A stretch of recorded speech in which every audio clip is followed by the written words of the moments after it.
Welcome everybody to Geek Dad Reports Comics You Crave. I'm Brian West, And I am Ryan. and tonight we're going to be reviewing a comic by AHOY Comics, a Ahoy! publisher I've never heard of before. But if this comic's any indication, I'm looking forward to more of what they got. We're going to be reviewing Planet of the Nerds #1. And it is exactly what comes into your mind when Yes. you think of Revenge of the Nerds. It is. It's like a cross of Revenge of the Yeah, Nerds with it's kind of like a spin on Planet of the Apes, maybe a little bit. that. If the jocks are the apes, then I am pretty sure. No, it's the nerds would be the apes, and the jocks would be the astronauts. That's right. So this is a very interesting comic. So we're going to dive into this a little bit. This is for the most part, a spoiler-free review. So if you haven't checked out this comic book, feel free to watch the review and decide for yourself whether you should pick it up. But we are going to be talking about it. This comic, I don't know who's the writer and artist on this thing. Let's see. So the story, the person that wrote the story is Paul Constant. The cover is by David Nakayama. The art is by Alan Robinson. The colorist is Felipe Sobreiro. I am 100% positive that's not how you pronounce his name.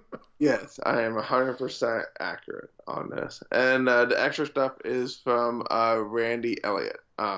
And you can pick up this comic on April 17th. So you still got a week to go to your comic book shop and tell them to put this on there. Put this on there and grab it.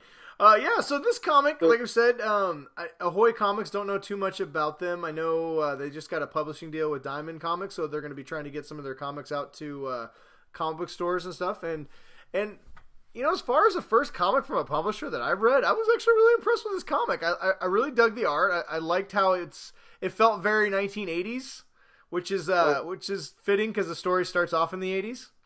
Yes. The story is centered around three guys in the 80s. And if you remember all those 80s movies, especially like stuff like Revenge of the Nerds, you know, the jocks are, you know, super a-holes, and there's always a Chad, which I appreciated because there's always that.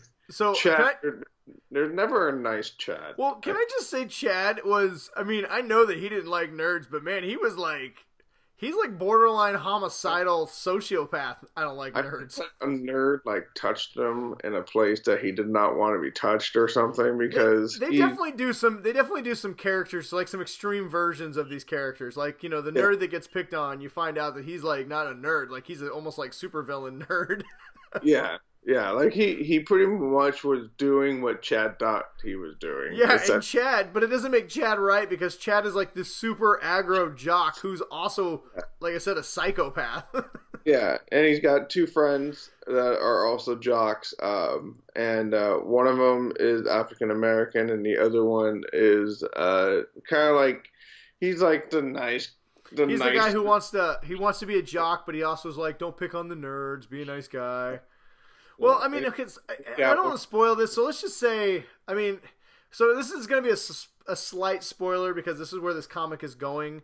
You know, the story's basically a what if people from the 80s, the typical jocks who hate nerds. The biggest jerk that you remember from the 80s. Yeah, everything about like nerds and geeks and dweebs. And back in the 80s, nerds were reading comics in closets and they didn't talk about it. You know, nowadays nerd culture is culture. So what would happen if these jocks ended up in 2019? And came across Comic-Con? What would be that scenario? And that's basically the premise of this comic book. I did not know this is where, you know, and this is without, and like I said, we won't spoil how they get there or what's going on, but this is not where I thought this comic was going to go. And the moment it happened, I thought to myself, this is a genius way of kind of poking at the fact that nerd culture is the culture now. It is what it is, right? And how strange that would be to somebody who grew up in the 80s. Yeah, it's definitely a flashpoint, you know, of what's happening today. Yeah. And for a lot of people that are probably in like their 40s, you know, right now that, you know, were I don't know, what are they, like close to 50? No, yeah. Anybody who was in high school in the 80s would be in their 50s. Okay, so I mean, like, obviously the older generations. Yeah. Um, And these are and people who were afraid to tell everybody that you had a D&D group, right? I mean, I was in high school in the 90s, and you could talk about nerd stuff. Like, you could talk about Star Wars, but I mean, there was still limits. Like, I remember I liked playing Magic, but you couldn't tell your friends you played Magic. I mean, that was just not cool. yeah, I mean, I was the jock. I mean, I was a varsity football player. I was a varsity track and field, for 4 years. Yeah. And and there was a guy that was in my class that did Dungeons and Dragons stuff, and he sat next to me, and I would just in the back of class, and he would just kind of talk about some of the stuff he's doing, and I wanted with every fiber in my body to go hang out with those guys, But you just couldn't.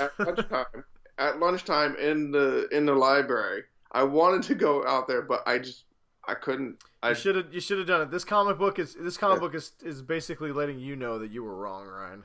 But but back to the comic. I mean, it's it really does. What I really liked about it too is that the first part really does feel very 1980s. It's very true to itself. And I like the what if scenario of what's going to happen kind of moving forward. And I also like this comic book was split into basically two comics where the first part was the main story and then the back half of the comic told the same story but from the nerd who kept getting picked on's perspective.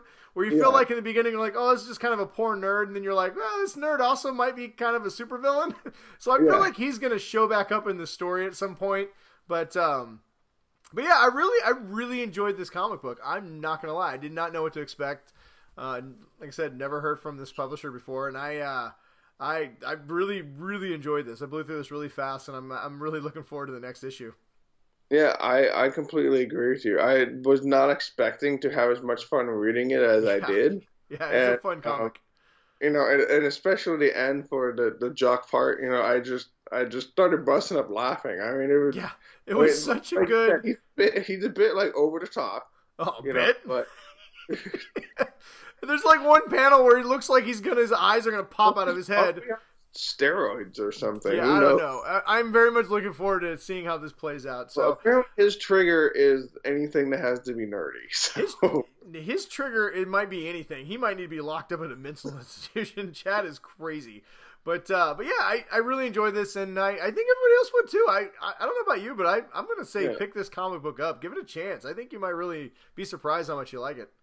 Yeah, it's definitely give it a chance. I mean, I would say go to your comic book shop, ask for the first issue. We tried to look and see if they had digital copies, and we didn't see anything. So well, and and a lot of times, in a world where we have so many superhero comics or so many comics that are really dark, it's kind of fun to have a light non-superhero work of fiction that makes you smile, and it's really interesting. Yeah, and I can't wait for issue 2, just because I want to see where it goes after this, and I just want to see Chad just humiliated. Yeah, I want to see what happens with I want to see what happens with him. But anyway, so I think we're in agreement, man. We both recommend Geek Dad Report gives a seal of approval. Boom. The Planet of the Nerds #1. Check it out. I don't think you'll be disappointed. Like Ryan said, it drops next Tuesday, I think, April 17th for $3.99. Check your publisher. I do not know if this is available digitally, so if you check it out, just Google AHOY Comics. They may have a digital version available. I'm not 100% positive, but either way, it comes out next week. We recommend you check it out and enjoy it. And enjoy. You will have fun. Yeah, that's all that matters. Yep, and that's all we got for you guys. So thank you for watching, and until next time, everyone, stay awesome.